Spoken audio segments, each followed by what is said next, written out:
Welcome to a dose of deeper contemplation. We have cultivated this self-healing practice as we navigate the many aspects of modern life with the desire to be a better human. As a psychic medium, these conversations are channeled, so let's take a walk together and talk it out.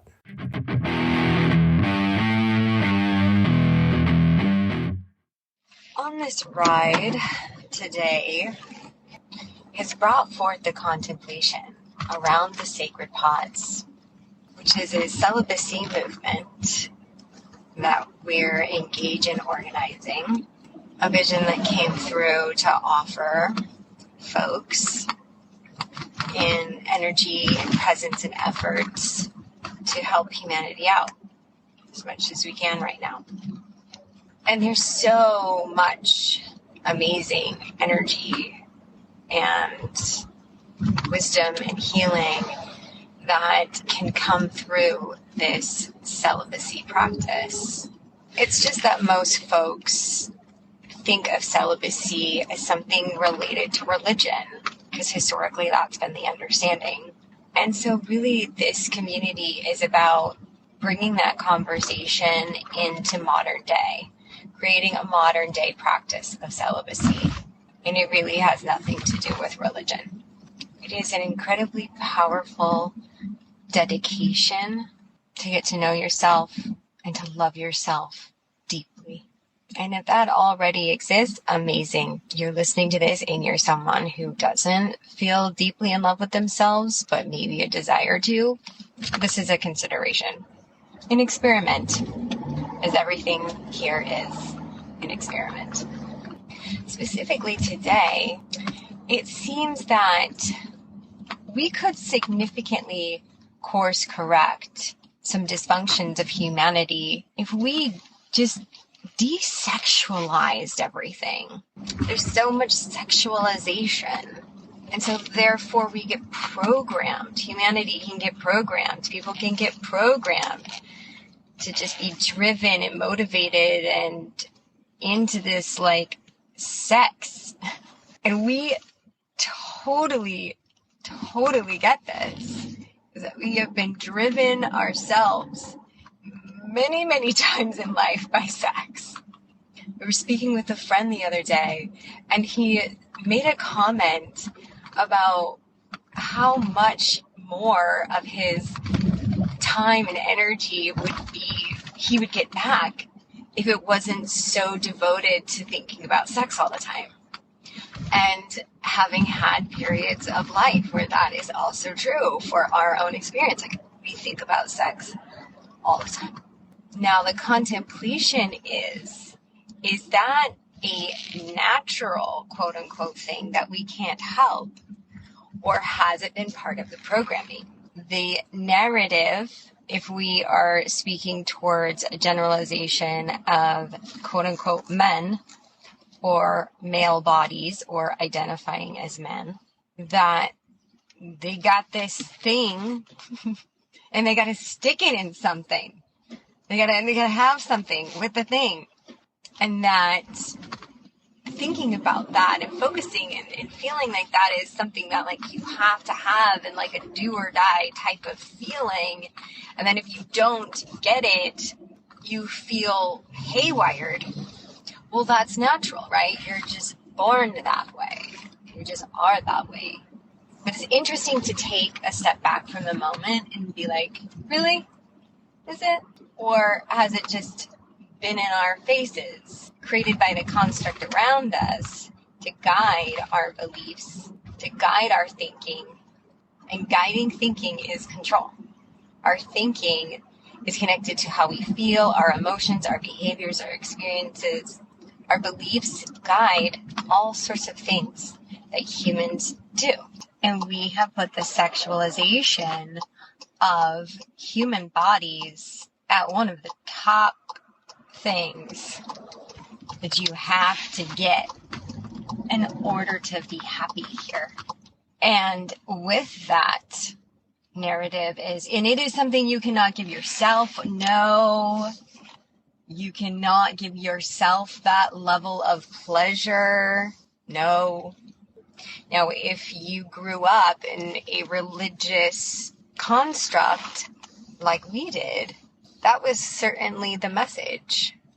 If you think about how you feel when you imagine self-pleasuring, when you imagine touching yourself and it feeling really good, when you imagine bringing yourself to climax, bringing yourself to orgasm and having that moment of pleasure, what comes up? Is there any shred of guilt or shame? Is there any shed of like, ew, or no, or there's no way it's better? Oh, it most definitely can. It absolutely can be better than having sex with another person. It's sex with yourself. What comes up? It's just an examination. Some folks are like, oh, hell yeah, all day long. No problem, no guilt, no shame. I'm good. I'm good with myself. That's amazing. But if there's any part of you that feels in resistance to that, or a dip in energy or anything, the invitation is to look at what the thoughts are around that feeling. What is the belief that's driving that guilt or that shame? Or that's not something that I do. That's bad. That's wrong. That's a sin. What's amazing about cultivating a sexual practice with yourself is that it's always available. Granted, time and environment allow. Desiring that pleasure, giving yourself that energy, because pleasure is an energy source. It's a specific type of energy that we have that comes through us in heightened states of pleasure. It's an incredible energy to cultivate. That's another way to look at sex. And when you start to understand tantric teachings, this is the basis of that. It's all about coming back to yourself. It's a journey of coming back to yourself and your self-pleasure. And that if it's accessible to us when we desire it, it's no longer something we have to clamor around for to get from each other. When we are in that state, that's when we get to this over-sexualization place. Because it's coming from a state of deprivation. I gotta get laid, I gotta get laid, I gotta get laid. And there's such capitalization around that belief system too. Sex sells. That's been around for a long time. Sex sells. It's such an interesting question that our friend proposed to think about. And we've been in that questioning, and it's allowed us to free up that space. So what he was saying was like, oh my gosh, he just spends so much time. Like he's so sometimes distracted by, sex, wanting sex all the time. And then and how do we get that sex? That if that was somehow just turned off, then so much more of him would be dedicated to doing something more impactful or something just more interesting to him or cultivating himself in some way. What an interesting thing to explore. And that's where the celibacy movement is coming in as a platform of support to explore this if you feel called.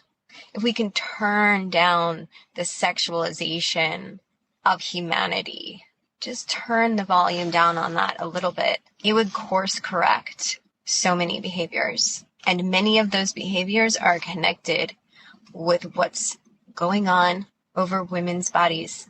Women's bodies being over-sexualized for generations and generations and generations and generations. It's simply a matter of shifting that belief system. And we start with ourselves, with our own belief system. The sacred pause gives us space for this examination. It gives us space from others' energies and just to be within our own and to cultivate our own energy for ourselves, first and foremost, because we feel and we desire a life filled with more peace, more harmony, feeling secure and safe physically in this world.